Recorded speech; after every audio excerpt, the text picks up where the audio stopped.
Day Lounge, your home of entertainment. I am Nifemi Oguntoye. Welcome to Day Lounge, exclusive to Galaxy Television. And guys, my name is Adana Onyekara, your favorite girl with the mighty face, like I love to be called. And yes, another day, another amazing episode with wonderful, talented people in the building. All right, so we've got a bespoke tailor.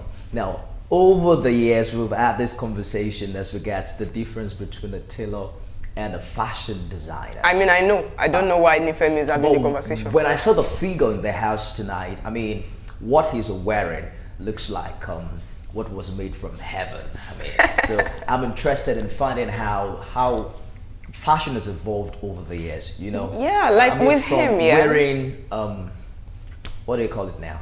What? You go to a tailor and you give him your measurement, and then you get your clothes, and you're wondering, is this a bada? Oh yeah, the thing on the magazine is not the same thing but you know, with this person we have in the building, yeah. I have been disturbing him since last year because with him it is talent. Like I didn't start following him last year. I started following him when I was in secondary school, like at the tail end of my. So it's like with him, it's talent. Like anytime you hear the name, you know, it's like, you know, it's respect. So she's already starstruck, you know. Yeah, I can't wait to. So it's fashion tonight, you know, and if you're interested in fashion, you should stick around. We'll take a break to bring you sights and sounds from the red carpet, and when we're back, we'll be joined. Should I spill it out now? No. Not yet. Yes, let's go see what's on the red carpet. Event moment proper, and then we'll see this amazing one from Lago. It's titled Malaria. Okay. Who caught malaria? You? I don't know, Nifemi. Go and watch it. We'll be back, guys. Stay with us.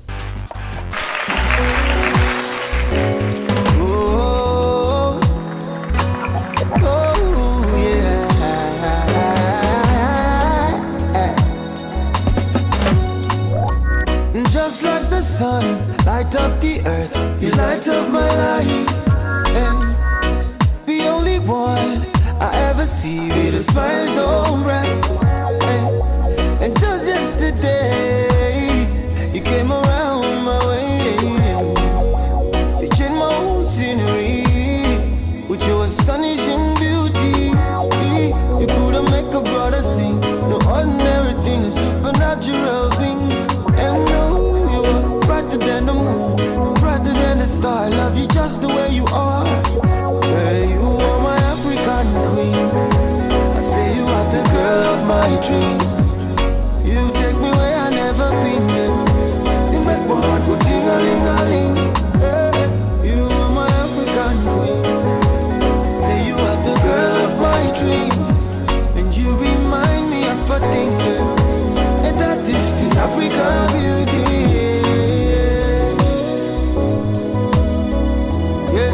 Yeah, I saw this story go. I saw this story go. Ooh. See, out of a million, you stand as one. Yes, guys, if you're to describe beauty, what will you describe beauty as? As for me, I'll say beauty is power. Yes, guys, we're here for Face of Nigeria World 2017, and this is what we call the Ankara edition. This event promises to be really fun. Again, to crown a queen for today, and I wonder who that queen is. As you can see behind me, we have over 30 contestants, and we've got 19 left in the house. By my right, we've got what we call the couch, where we get to do our interview, where we get to interview the artists, the authors, the queen, and the new queen, and stuff like that. So this is where we're going to do the interview for today, and we're going to have lots of fun. So keep it locked, guys, don't go nowhere. I'm your girl, Peace Exit, and I'll be giving you what's happening in Face of Nigeria World 2017 Ankara edition. Alright guys, I'm here with Queen Mimi. Shall I say Queen Mimi / actress / model / beauty, in fact / everything. She was the one that won the first edition of Face of Nigeria Award. How are you doing? I'm fine, thank you. And you? I'm fine, thank you. So what can you tell us about today? Well, today is the day for Face of Nigeria again, 2017. And we're here to support you guys. I'm here to have fun and I'm here to be the judge. So I'm here to be fair and just to everyone. Okay, you won Face of Nigeria Award, like the first edition. So after winning, how was it like you carrying the crown for 1 year and managing the whole project and everything? Well, I'm gonna give a kudos to this particular organization because it was fun. I was able to meet a whole lot of people. I had a whole lot of exposure, and I was able to connect with so many big people and the nice people and the most special and important people in the country. So I was able to make me get bigger in my environment and everything that I do. So it's been good.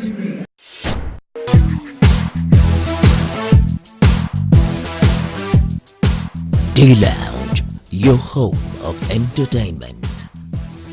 Yes, people. That was Malaria from an amazing, talented young gentleman. You know, Nigerian artists are very, very talented and very, very diverse. Lago.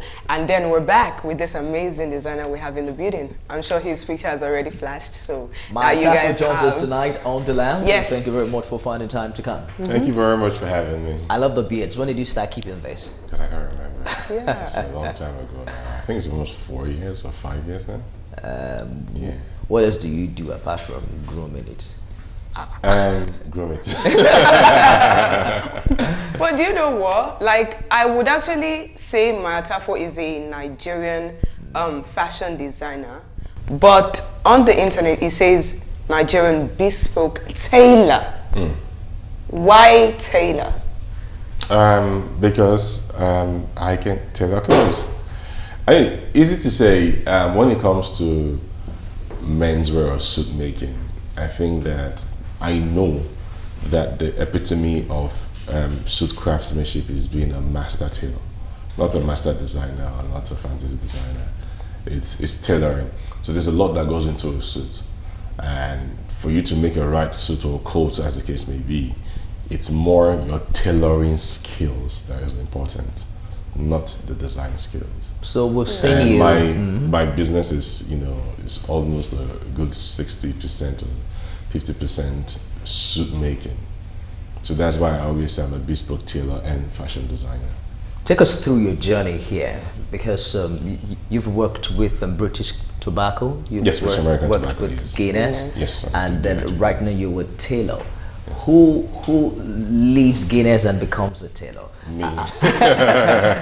Let's talk about your passion for fashion and how you got here. I didn't know I was going to do this, so it wasn't part of my plan at all.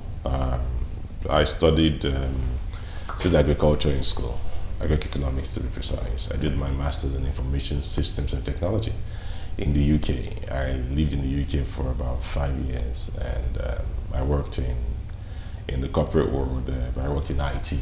Okay. I returned back home. I took a job with British American Tobacco, worked there for about 4 years and a bit. Moved on to Guinness Nigerian PLC, where I worked for another 4 years and a bit. And, you know, at a point in time, but while I was in Guinness, we actually started doing fashion. Like professionally, if I may use the word professionally. I wasn't quite professional there, but that's when I started doing fashion. So I was working and also making clothes on the side. And just because I loved, it wasn't because I love making clothes, because I love clothes. I like wearing clothes. And sometimes the things that I love to wear, I can't afford. Okay. And I have really long hands, so it was hard to always get my sleeve length, you know, and then I was a pretty skinny dude, you know, so to get everything in check was very difficult. You're no longer skinny. So, not like I used to be. If you see my pictures from there, I was kind of hungry. But, so I just started making clothes, and people liked what I was doing, and it just rolled up from there. So at the point I had to make a decision in Guinness, it was key, because if I'd stayed on and gotten a promotion to the next level, there was no way I would have been able to do that with the amount of responsibility that the job came with. And also doing my fashion, because it had grown to a point where I needed serious attention. So that's me thinking that in the next few months, if I get promoted, there'll be more work on this side. But my brand in the next few months will even go even bigger, and there'll be more work on this side, and I couldn't manage it too. So I had to, pick one. Was it about you designing, or you really got down to cutting and sewing? Because I'm surprised to hear that you didn't pick this up while you were young. It started after, quite I a just love number of years. wearing clothes. So did you go to learn? I later do did. And that's when the whole tailor thing came to play. Okay. So when I started, like I say, it was more designing and bringing to life. And I didn't know much of what was going on. I didn't know a lot of things. So I learned a lot of the internet in terms of the technical part of the work. But, I was also learning from my tailors, which is the worst way to learn. Yeah, it's the worst way to learn. But as time went on, you see, with growth comes challenges. As you grow, people demand more of you and your craft. And if you do not know it, you can't actually bullshit. That's right. They'll catch up with you. So I had to get a master tailor from the Savvy Road Training Academy to come to Nigeria to come and train.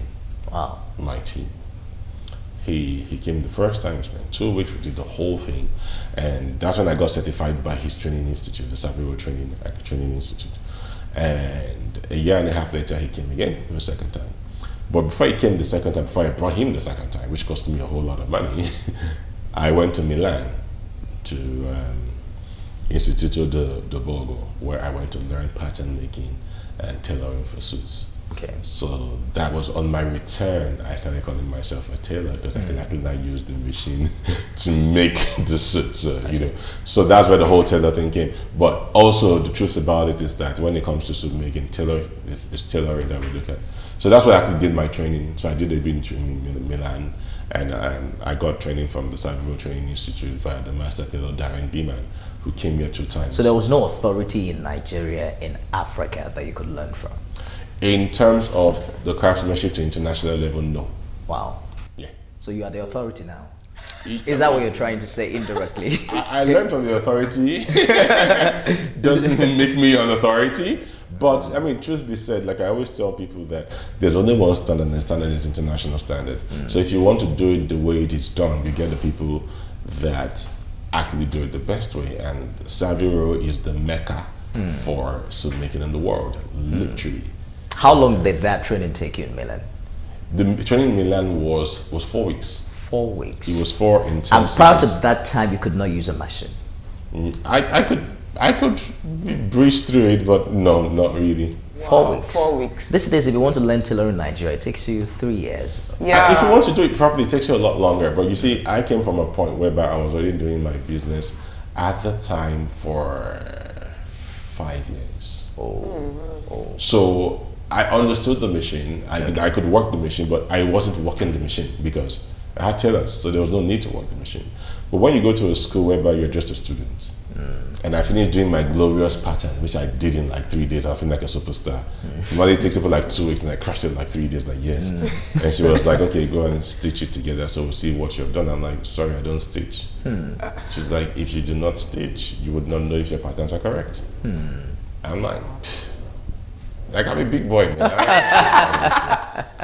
And it made a lot of sense. I was like, oh wow, so I literally have to do this. And then I did it. You do it the way you learn, which is, you've done the pattern, you cut the fabric, you mark the line you want to stitch, you pin the line you want to stitch, you do a hand tack on the line you want to stitch, and take that thing to the machine and run it. Wow. Like I had to go through that step before I started, forgetting about the lines, because the machine actually has the allowance you should follow. So I went through the step by step to getting it right. Hi, my name is Mai Atafo, Creative Director for Weddings by Mai. We are shooting our new wedding collection called the Heart Collection. Now, it's called the Heart Collection because it came from the heart of real brides. I had brides over the last year and a half come to me after they get engaged and tell me what amazing dresses they want to wear for their wedding day. Many of them were picking things that were out of the box. They wanted blue, they wanted peach, they wanted blush, they wanted soft pink, they wanted to be see-through. They had these amazing ideas. But once they went back home or consulted with their friends and family, it changed to the basic white wedding dress or off-white or cream wedding dress that the church wanted them to wear, or their mothers wanted them to wear, or their friends cajoled them to wear. So all the sketches have been with me over this time. So I just went through them, picked them all up, and I made the dresses. Cornerstone. Your home of entertainment. But then from Mai Atafo inspired 2007 to present, and then you moved to Weddings by Mai. Now, before, the inspiration came from you loving to wear clothes, but over the years, what has been the drive still pushing you forward? It's gotta be money. Money is a good motivator, and if it was really money, I wouldn't be here because there are other things that would give me more money than fashion, to be honest. No, this one also I can actually go back to my plum job and be fine because I mean that paid more. That's right. But the truth be said is, I think the motivation is the fact that I actually do love what I do. And be as it may, you know, when you love doing something and you spend your whole time doing that, doesn't feel like it's a lot of work, then that's good.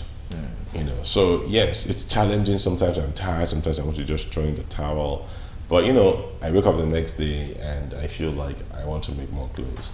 So that's the motivating factor more than anything else. When you say make clothes, yes, because I can imagine you sitting behind the machine right now. You look like the big boy now, you know, who tells people what to do. Yes. What's your average day like? How do you get involved in the clothing business? I'm bogged down with more of the admin. So Okay. I do all my consultations as much as I can. So anyone that walks into my studio gets to speak to me. So I help them go into the styling of what they want to do, then actual designing, picking up the fabrics and all that. So I do all that with them.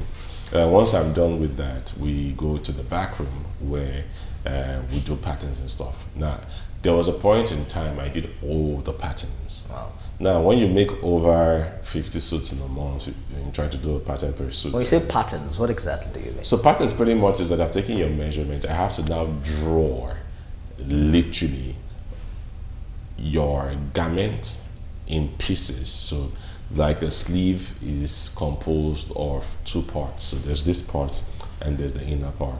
Okay. So the jacket is also composed of 4 parts, right?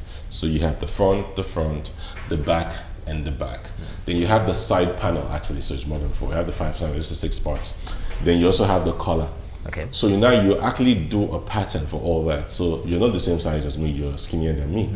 So if I was to use mine, for now, so if I was to use my pattern, I would have to now string down for you. Okay. So all the measurements you take, so what's your tummy? All the patterns has to give it that same measurement. You have to give it that same measurement on the chest. You have to give it all that. So you do the patterns. That's I would say it's the best way to do it, so you can do it consistently right. Because you can just do a freehand draw, which also is a pattern, but it's from the reverse. Wow. So you do the pattern on paper. From there, you put it on the garment, you cut the garment. Once the garment is cut, it's rolled on, all the accessories you meant to do with the garment is all rolled on and it's passed off to somebody. And it distributes, because somebody now in my office does the pockets, where there's fusing to be done, does the fusing, it does the canvassing and all that. Then it's passed to somebody else who now couples the thing together. It's passed to somebody else who now puts the collar, the sleeve. Then we go for a fitting. Once the fitting is done, we bring them out, do the adjustments we have. Why should we do a fitting again? It's because you're doing a bespoke suit. You're not sewing to size. You're sewing to the body. Okay. What's So the if you difference? came to my office to take your measurements, and the day you came, you hit a huge bowl of amala, and I took the measurements, and you now come already that you've not eaten anything. There's maybe like a 1 inch or 1.5 inch. So you have to decide on what you really want. That's right. Now, the day you came to the office, you're probably very tired. You didn't stand up straight. You didn't do stuff. Now you're very energized. You're standing up straight. Your shoulders are broader. Then I realized that there's a 1/2 inch, right? But when you buy already off the rack, it doesn't matter. You wear it, whatever. You just move with the flow. But now you are making this to what you want. I get it. So I could also have made some mistakes in my projections while I was doing the pattern. And God helps you after the guys come for fitting. He drops some weight and all of that again. No, then that's his own. Dropping weight is good because when you gain weight, that's a problem. You know, sometimes you want to pay for extra adjustments, That's but right. you know, you take it into consideration while you're doing the work, and it's easier to do those corrections before the garment is fully done. By the fitting stage, it's still hand stitched.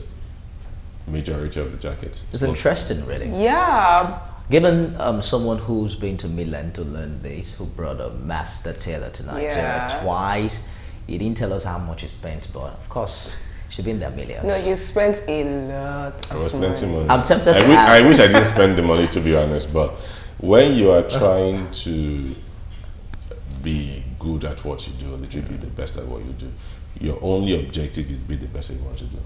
What you spend getting there is inconsequential to the goal you're trying to achieve. Would you say it's been worth it financially for you? Spending that money Put it or all the together. business together. I would always say this, that I may be very, very successful, but I'm not as financially successful. And I think it cuts across most people in the fashion industry. The ones that are making good money are not the ones like us. The guys that retail and have multiple shops here and there, they end up making more money than we, the designers, that actually do the bespoke thing, or you one or the other. I can almost say that we don't make as much money as it seems like we do. Because if it was the case, I probably have Abuja, Port Harcourt. I don't have Abuja, Port Harcourt because I can't afford to have Abuja, Port Harcourt, not because I do not want it. Right, and there are many other things. I want to hire a very good head designer right now to take care of. I can't afford to hire that person because I can't afford to pay them. You can afford it yet. So. Yes, so you get what I mean. So when people talk about financial success, I'm thinking that I don't want to be at this level forever.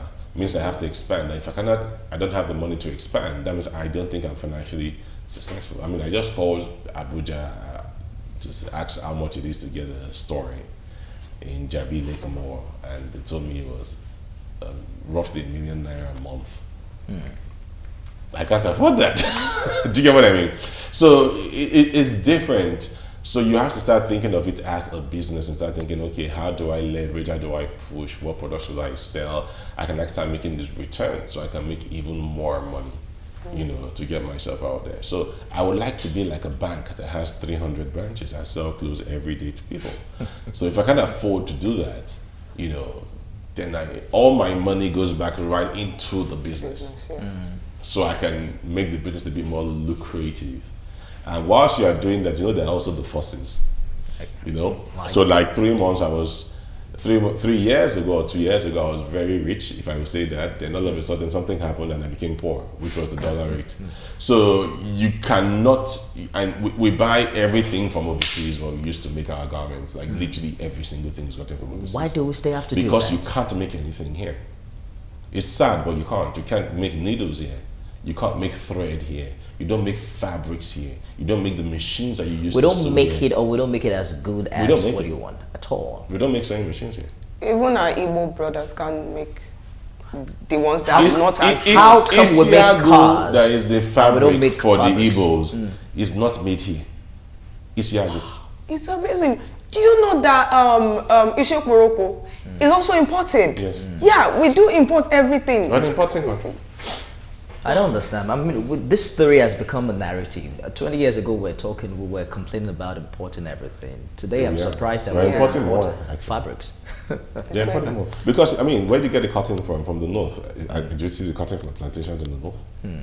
So when you now do it and you get the fabric and the quality is not as good as the one you get in China, which now happens to be cheaper than the one you get in Nigeria. So I don't need to ask you how affordable your clothing are. I mean, when you're walking, affordability is subjective. before we started this interview, I was imagining asking you how much will it cost me to make a suit, but right now I'm just going to keep my mouth shut. I don't go there. Affordability is very subjective. I know it's relative, but I also understand. You just told me you could not afford. Because there's some people that will say my figure, they're like, oh, yeah, that's affordable. So they're like, oh my God, that's expensive. I don't want to hurt anyone's feelings right now. If I you think I want can to know, afford it. At least your suit can be call up the to. number and we'll tell you how much it costs. I'll make inquiries. Awesome stuff.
Day Lounge, your home of entertainment. But then talking all work. How does Mai Atafo relax? How do you bowl? How do you chill? How do you? It's funny because I really enjoy what I do. So sometimes when I'm doing what I'm doing, I'm actually very happy. And I mean, people say it differently, that you rest when you die. You know? So for me, it's all encompassing because, you know, if I'm not working, I'm being asked to come for some event that's related to work. So I go to that, and that's fun. You know, I get invited to go and see a movie, you know, and because of my work, and that's fun. Do you get what I mean? But if I wasn't doing anything at all, I said, okay, shut down, there's nobody, no customer, you have no money worries, what will you do? I'd probably sit at home and watch movies. Do you make only suits? No. For men, we do suits and we do traditional wear. We just started doing traditional wear. I mean, we've been doing it for a few years, but we now made it commercial. I used to do it for only a select few people. But now, so we do agbadas and kaftans and stuff. Then we also do wedding dresses. We used to do women's wear 2 years ago, so I put on a temporary stop. Then we're going to start doing that again now because I was trying to focus. I think I had my hands in too many jars, and because I had to improve expertise in every single area, you know, I had to, you know, refocus. Because I did the suit, got the master tailor in and all that. Then when it came to the wedding dresses, just even trying to get the inner structure of a wedding dress right is so much work. So going to learn corsetry and looking for a way to ensure that the wedding dress looks as, again, international as possible, inside out. There were times I'll do a wedding dress and I don't want you to say inside the wedding dress because it was hideous. Right now, I give it to you, flip it around, take it inside, and do whatever you want to do. I'm more than guaranteed that it's amazing. Awesome. So now that we've achieved that, the next thing is now pour that knowledge into the women's wear, you know, and try to grow that brand. You do trainings as well? No, not at all. Why? But we're looking at getting into that. It's the. How do you have all of this knowledge? Everything is time consuming. So I'm in the pursuit to try to make my business successful, and at the same time, it's costing me time and money. Okay, and I mean, I was complaining to Adana about 1 hour of my life wasted this morning. And it's 1 hour. Do you get what I mean? You know, and it's a lot. It's a lot for me. So now, if I want to go into training, which I'm also thinking of doing, I want to do it to an international level. I don't want to do a training that it feels like I've learned to stitch. And a lot of people go to fashion schools, and once they're done, they can't even do anything. I mean, you can stitch, but what's the next step? What are you going to do? This is serious business. This is serious technicals. So for now, what I do is something called Fashion Conversation, which is a one-day mentorship session. Okay. So I put it out there. I mean, it's free, but I'm going to start charging small money now. But it's one whole day. We sit in my studio, and you get to ask me questions, and I give you answers from my own practical life, not from a textbook. Okay. On how to do it. Then we do it, we go on a tour of my business and all that. I teach you how to write a very simple business plan, because that's what kills a lot. When I say business plan, people just run away. Business plans as it ties into fashion business. Then I also give you almost something that is a reality check. People get into fashion because it's cool. People get into fashion because there's nothing else to do. People get into fashion because I think I can do what he did, you know, blah, blah. And that's all the wrong reasons. I tell you, don't be a doctor because it's cool. You don't become a doctor because, you know, I like it, or I'm bored at home, so I want to be a doctor. Why I use doctors or engineers as examples? There are technical competencies that you need to have to do those things. You also need those technical competencies for fashion. If not, you will drown. And it's worse with fashion because you have to do technical for sewing. You also need business. Because for me, I tell people, fashion is 30%, if 20%, then the business is the other percent.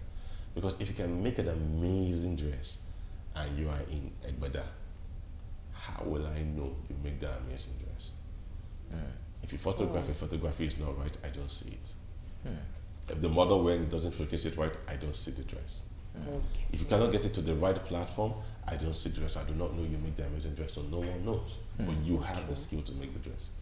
What am I going to do? How am I going to know? No, we're going to have to bring it back again. Maybe we have one of those conversations, right? Yes. Don't worry, we'll pay you. Yes, No, but I want to Now ask. you're talking. I want to ask a question. Yes.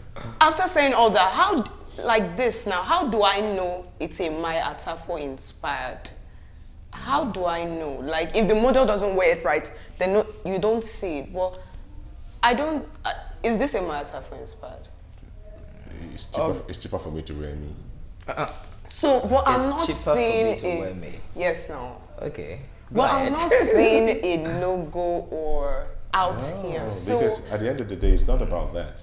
I think sometimes when you're discerning, you wear very good clothes to please yourself, not for anybody. Like we say, we don't have to loud it. So if I'm sitting down here in a double-breasted suit and I'm comfortable, that's the same level of comfort you will have if you've got me to make you a suit. Now it's a discerning thing. I don't have to show everybody that, like, okay, I'm wearing Mai Atafo and the colors on like this and like, oh. I think the It doesn't clothes matter. can speak for themselves. If you're looking good, you just get people to ask you, oh, who made like the that? Ebuka's Agbada. Something like that. Let's have your social media handles. Yeah, it's Mai Atafo on Instagram. How's that spelled? M-A-I. I almost forgot how to spell my name. It's M-A-I-A-T-A-F-O. Oh, all right. Yeah, so it's Mai Atafo on Instagram. It's Mai Atafo Official on Twitter. It's Mai Atafo on Facebook. It's Mai Atafo on Snapchat. It's Mai Atafo everywhere. It's maiatafo.com on the website. I think a while back I read somewhere that the full name was Ohimai. Ohima, yes. Oh, yeah, That's not the full name. That's half of the full name. Okay. So what's the full name? What? I won't take you through that. I'm gonna do man. Our names are really long. Mai Atafo, thank you very much for finding time to join us on the show tonight. Thank you. It's been an interesting talk, and I'll make a call to that inquiry line. The number is 0700 Mai Atafo. Okay. So we'll find out how much the suit is, and promise me I'll get back on the show to tell you. I hope it's not up to $1 million. Maybe I'll pay $1. One suit. That means he can afford like a lot of If he stores. sells a at suit Abuja. for $1 Yes, million, exactly. then he'll be That's able to afford the Abuja store. Exactly. See, now you're doing the math. Now you're doing the math. I love it. That's our show tonight, guys. Thanks for being a part of it. I am Nifebi Oguntoye. And guys, my name is Adana Onyekara. Remember, guys, we do this always, same time, same station. Thank you very much. Let's always do this. Bye for now, guys.